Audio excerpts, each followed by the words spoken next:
2024 లేదా 25లో డిగ్రీ లేదా బీటెక్ చదివారా? సాఫ్ట్‌వేర్ జాబ్ కోసం ఎదురు చూస్తున్నారా? అయితే కోడ్ జ్ఞాన్ 100 డేస్ కోర్సులో చేరండి, జాబ్ సాధించండి.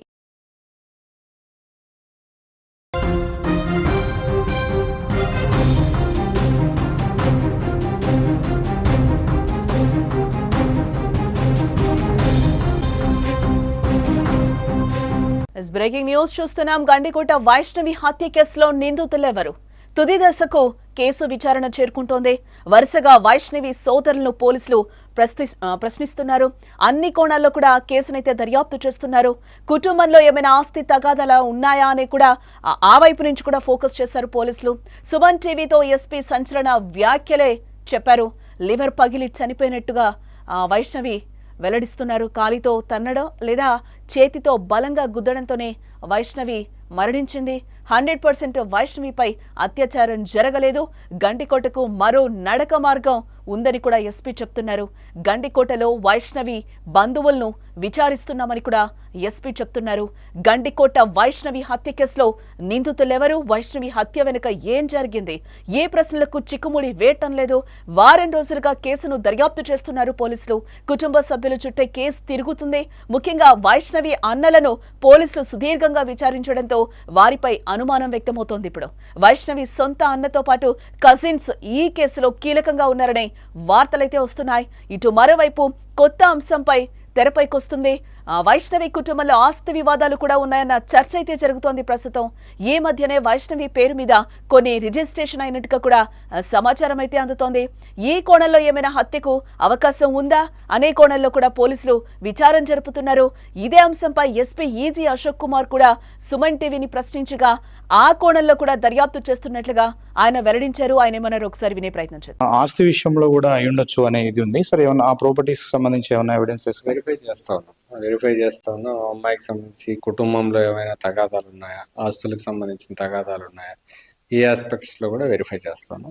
కుటుంబంలో ఉన్నటువంటి అనుమానితుల్ని, కుటుంబ సభ్యుల్ని కూడా అందరినీ కూడా విచారించడం జరిగింది. మళ్ళీ పలు దఫాల్లో కూడా విచారించడం జరుగుతుంది. ఖచ్చితంగా దీన్ని ట్రేస్ అవుట్ చేస్తాము. But it will take some time. Why? Because ఫ్యామిలీకి సంబంధించిన మ్యాటర్ కాబట్టి, ఒక మా అమ్మాయికి సంబంధించినటువంటి మ్యాటర్ కాబట్టి, సెన్సిటివ్ ఇష్యూ కాబట్టి దీన్ని జాగ్రత్తగా డీల్ చేయాల్సి. గండికోటకు కాలినడక ద్వారా రావడానికి మరో మార్గం ఉన్నట్టుగా కూడా ఎస్పీ చెప్తున్నారు. ఆ మార్గం ఎక్కువగా స్థానికులకే తెలియడంతో గండికోటలో ఉన్న వైష్ణవి బంధువులు పోలీసులు విచారించారు. మరోమారు కూడా విచారించేందుకు సిద్ధమవుతున్నారు. ఈ హత్యలో వారి ప్రమేయం ఏమైనా ఉందా అనే కోణంలో దర్యాప్తు చేస్తున్నట్టుగా ఎస్పీ పేర్కొన్నారు. ఈ హంతకులు వేరే మార్గాల ద్వారా పారిపోయే అవకాశం ఉంటుందన్నది కూడా ఒక చర్చ. దానిపైన ఎలాంటి క్లారిటీ? ఆస్పెక్ట్స్ లో కూడా మేము వెరిఫై చేస్తాం. చుట్టుపక్కల గండికోట కొట్టాలు అనే గ్రామాలు ఉన్నాయి. ఇంకా మిగతా పల్లెటూళ్ళకు పోయే దారి ఉంది. ఒకటే వేరే దారి ఇంకొకటి ఉంది. ఆ ఆస్పెక్ట్ లో కూడా చుట్టుపక్కల ప్రాంతాల్లో మేము నిఘా పెట్టడం జరిగింది. సమాచారాన్ని, ఇన్ఫర్మేషన్ నెట్వర్క్ డెవలప్ చేస్తా ఉన్నాం. డిఫరెంట్ టవర్స్ ఎక్కడెక్కడ ఉన్నాయో ఆ ఆస్పెక్ట్ లో కూడా టెక్నికల్ అనాలిసిస్ కూడా కంటిన్యూ అవుతుంది. ఖచ్చితంగా అటువైపు నుంచి వచ్చేటప్పుడు వెహికల్స్ లో రావడానికి అవకాశం ఉంటుంది. కేవలం నడకబాటలోనే రావాల్సినటువంటి పరిస్థితి ఉంటుంది.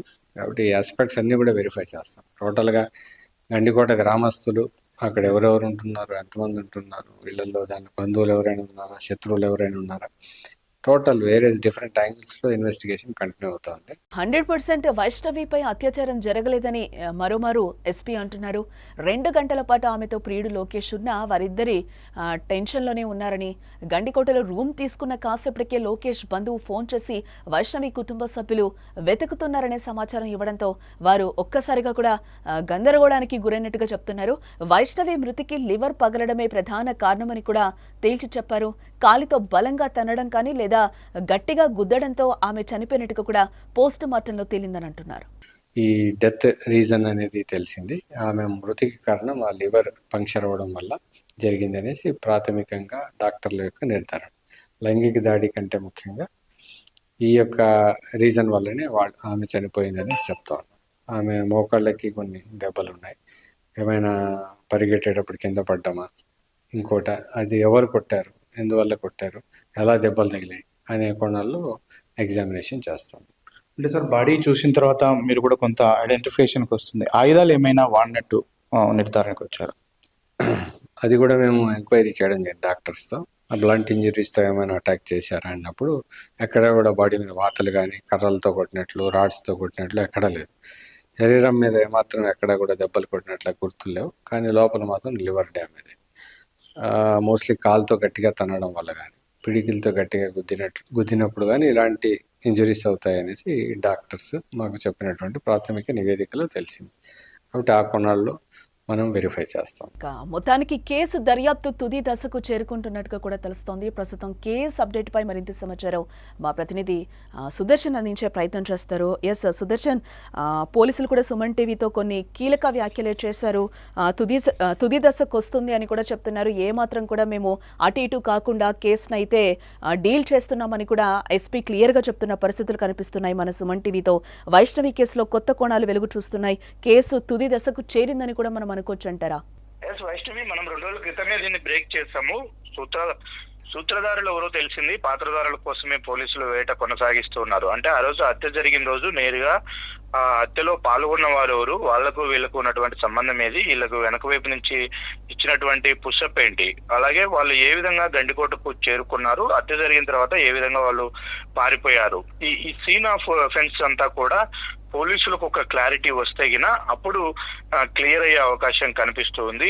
ఎందుకంటే ఇప్పుడు లోకేష్ కు క్లీన్ చిట్ ఇచ్చారు, అలాగే థర్డ్ పర్సన్స్ యొక్క పాత్ర ఉండడానికి లేదు అంటూ కూడా నిన్న ఎస్పీ డైరెక్ట్ గానే చెప్పాడు. ఎందుకంటే ఏదో ఆకతాయిలో గంజాయి బ్యాచ్ అయితే అత్యాచారానికి పాల్పడే అవకాశం ఉంటుంది, అలాగనే ఉన్న దొంగతనానికి పాల్పడిన వాళ్ళ అంటే ఆ థెఫ్ట్ యాంగిల్ కూడా ఏమీ లేదు. కాబట్టి ఇది పరువు హత్య కారణమై ఉండొచ్చు, కుటుంబ సభ్యులే ఇందులో పాత్ర ఉండొచ్చు అంటున్నారు. అయితే ఎవరు చేశారు ఏంటి అన్నది, ఇప్పుడు కుటుంబ సభ్యులు అందరూ కూడా ఆయా ప్లేసుల్లో ఉన్నారు, వాళ్ళకి సంబంధించినటువంటి లొకేషన్స్ ఉన్నాయి, సీసీ ఫుటేజ్లు కొంతవరకు ఉన్నాయి. కాకపోతే ఎవరు పాల్గొన్నారు, అంత దారుణంగా వైష్ణవిని చంపింది ఎవరు అనే దానిపైనే జరుగుతూ ఉంది. అయితే నిన్న కీలకమైనటువంటి 2 ఫోన్ కాల్స్ లిస్ట్ బయటకు వచ్చింది. అది సుమన్ టీవీ ఎక్స్క్లూజివ్ గా అందిస్తూ ఉంది.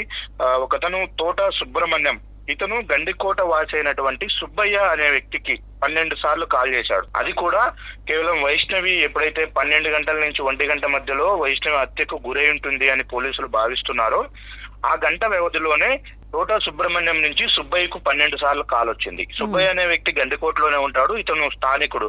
తోట సుబ్రహ్మణ్యం ఎవరంటే వైష్ణవి తండ్రి తరపున 4 అన్నదమ్ములు, వాళ్ళల్లో 2వ అన్న ఎర్రగుంట్లలో ఉంటాడు, ఆయనకు ఎలాంటి సంబంధం లేదు. 3వ అన్న కుమార్తె భర్త, అంటే ఇతను బావ వరుస అవుతాడు వైష్ణవికి, వాళ్ళ పెదనాన్నకు అల్లుడైతాడు. ఇతను హైదరాబాద్ లో సాఫ్ట్వేర్ ఎంప్లాయ్ గా పనిచేస్తూ ఉన్నాడు. ఇతని దువ్వూరు మండలం అని చెప్తూ ఉన్నారు. ఇతను ఆ టైంలో సుబ్బయ్యకు కాల్ చేయాల్సినటువంటి అవసరం ఏంది? మనం ఇంకొక క్లూ కూడా 2 రోజుల క్రితమే సేకరించాము. ఏంటంటే లోకేష్ వైష్ణవిని కోటగుమ్మం దగ్గర వదిలేసి వచ్చేటప్పుడు ఎదురుగా ఒక బైక్ వచ్చింది సీసీ ఫుటేజ్ లో. ఆ బైక్ లో వాళ్ళు ఆరా తీసింది ఏంటి, ఎవరు అతను అని మనం గ్రామంలో విచారించుకున్నప్పుడు అతని పేరు సుబ్బయ్య, అతను స్థానికుడు. వైష్ణవిని అక్కడ దింపి వెళ్లే ప్రయత్నంలో లోకేష్ ఇక్కడ నుంచి బస్సు ఎన్ని గంటలకు ఉంటుంది అని అతన్ని అడిగాడు. 6 గంటలకు బస్సు ఉంటుంది అన్నారు. అప్పుడు లోకేష్ కొంత ధైర్యంగా 6 గంటలకు ఆ బస్ ఎక్కి నువ్వు వచ్చేయని వైష్ణవికి చెప్పి తను రిటర్న్ అయ్యాడు. కాబట్టి ఇవన్నీ కూడా కొంత సింక్ అవుతున్నాయి. ఎందుకు అతను ఆ టైంలోనే 12 సార్లు కాల్ చేయాల్సి వచ్చింది? ఓకే, బహుశా వాళ్ళు బంధువులు ఫ్రెండ్స్ అయితే ఒకసారి కాల్ చేస్తారు, మాట్లాడుకునేస్తారు. ఆ కాల్ లో కూడా కొంత దుప్పటి రెడీ చేశాను అన్న ఒక 2 వర్డ్స్ అయితే వినిపించినట్టుగా తెలుస్తూ ఉంది. కాబట్టి వీటన్నిటి కూడా చూడాలి. వైష్ణవి మృతదేహం పక్కన ఒక దుప్పటి లభించింది.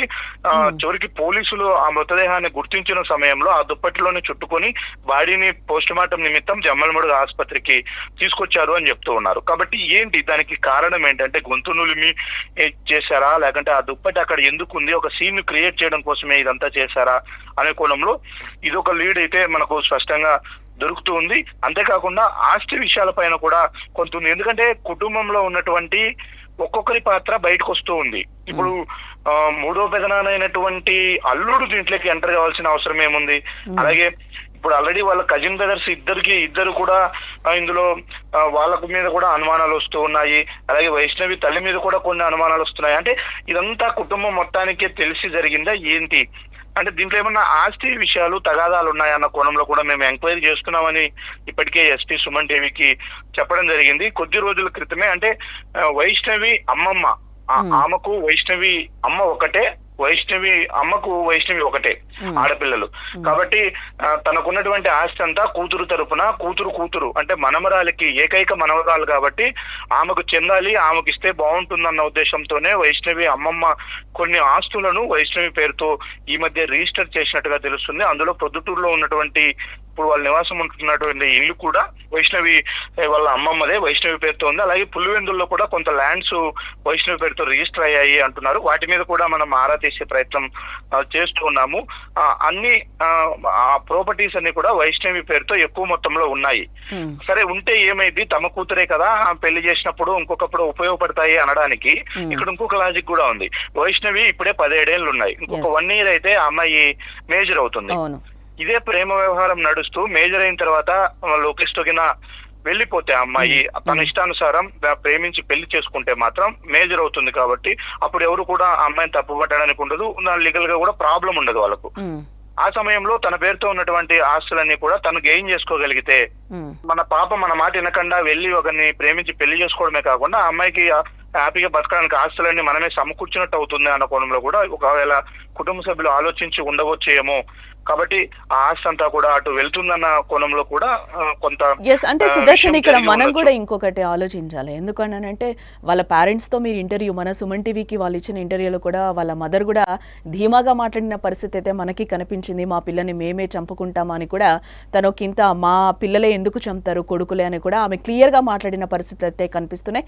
అందులో ఆమె ఫస్ట్ నుంచి చెప్తున్నది కూడా అత్యాచారం చేసే నా కూతుర్ని చంపారు అని కూడా చెప్తున్న పరిస్థితి కనిపిస్తుంది. ఈ రోజు యాంగిల్ మొత్తం పోలీసులు కూడా ఒక అంచనాకు వచ్చిన పరిస్థితి కనిపిస్తుంది. వాళ్ళు కూడా మనతో మాట్లాడినప్పుడు ప్రాపర్టీస్ కి సంబంధించి కూడా మేము ఎంక్వైరీ చేస్తున్నాం, ఆ యాంగిల్లో కూడా విచారిస్తున్నామని కూడా చెప్తున్నారు.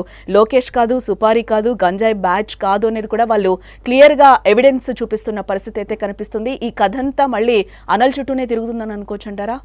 అన్నల చుట్టూనే తిరుగుతుంది. వాళ్ళు 2 రోజులుగా ఇంట్రాగేషన్ ఎదుర్కొంటూ ఉన్నారు. ఇప్పుడు ముగ్గురు కూడా పోలీసుల అన్ని కోణాల్లో కూడా ఇంట్రాగేషన్ చేస్తూ ఉన్నారు. వాళ్ళకు దొరికినటువంటి క్లూస్ అన్నిటినీ వీళ్ళ ద్వారా క్రాస్ చెక్ చేసుకుంటూ ఉన్నారు. ఇంకొకటి వైష్ణవి మదర్ మొదటి నుంచి కూడా అత్యాచారం జరిగింది అని చెప్పడానికి అక్కడ ఒక సీన్ క్రియేట్ అయింది.